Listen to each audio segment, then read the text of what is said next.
Hey, howdy, hey guys, it's me here, your nerdy mama, coming at you today with our daily Bible reading. Today we're going to be reading out of Job. We're going to read chapters 5 and 6. Job is considered a book of the Bible that is poetry. Not sure if I said if we're going to read it out of the New King James Bible, but we are. I want to say, excuse my fan in the background. I'm a little hot underneath these lights reading, so it helps out a little bit. I also apologize for this video being late. I've said it in the previous video that I have a new job and it's just been a little tiring, so I apologize. So we're going to be reading Job chapters 5 and 6. Job chapter 5.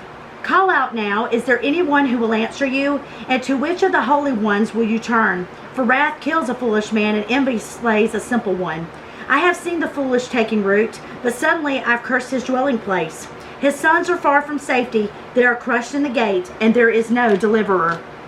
Because the hungry eat up his harvest, taking it even from the thorns, and a snare snatches their substance. For affliction does not come from the dust, nor does trouble spring from the ground.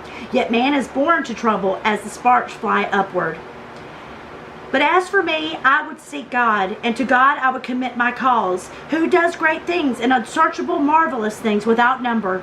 He gives rain on the earth, he sends waters on the field. He sets on high those who are lowly, and those who mourn are lifted to safety. He frustrates the devices of the crafty, so that their hands cannot carry out their plans. He catches the wise in their own craftiness, and the counsel of the cunning comes quickly upon them. They meet with darkness in the daytime and grope at noontime as in the night. But he saves the needy from the sword, from the mouth of the mighty, and from their hand, so the poor have hope, and injustice shuts her mouth. Behold, happy is the man whom God corrects. Therefore do not despise the chastening of the Almighty. For he bruises, but he binds up. He wounds, but his hands make whole. He shall deliver you in 6 troubles. Yes, in 7 no evil shall touch you. In famine he shall redeem you from the death, and in war from the power of the sword. You shall be hidden from the scourge of the tongue, and you shall not be afraid of destruction when it comes. You shall laugh at destruction and famine, and you shall not be afraid of the beast of the earth. For you shall have a covenant with the stones of the field, and the beasts of the field shall be at peace with you.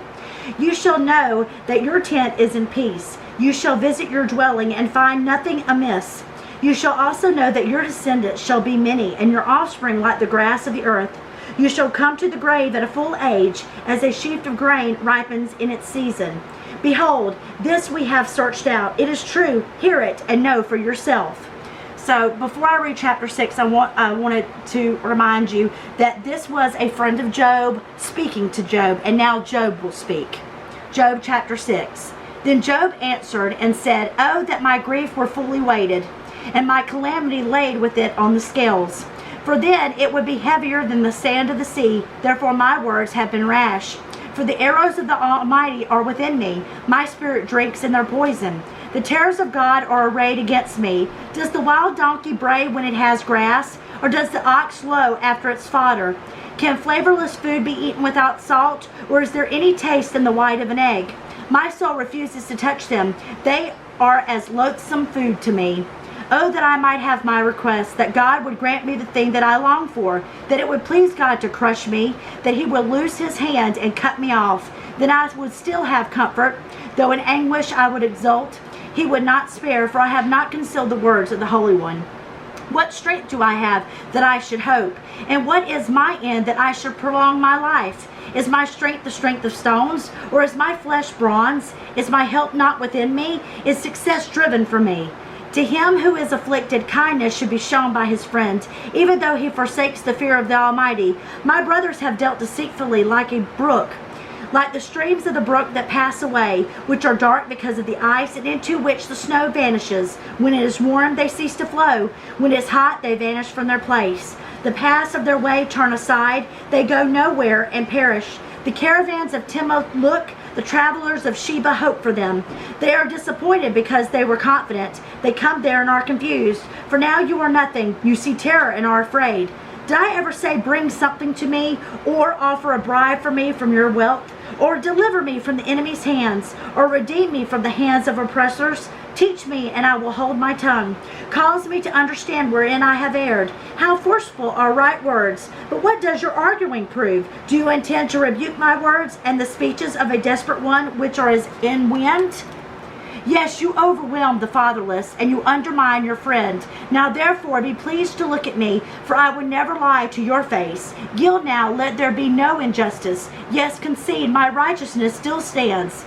Is there injustice on my tongue? Cannot my taste discern the unsavory? Again, we read out of the book of Job, chapters 5 and 6, out of the New King James Version of the Bible. We will now turn to Matthew chapter 6, verse 9, to read the Lord's Prayer. Our Father in heaven, hallowed be your name. Your kingdom come, your will be done on earth as it is in heaven. Give us this day our daily bread, and forgive us our debts as we forgive our debtors. And do not lead us into temptation, but deliver us from the evil one. For yours is the kingdom and the power and the glory forever. Amen. I hope you enjoyed this reading from Job. I hope you are staying healthy, happy, and safe. Bye-bye, friends.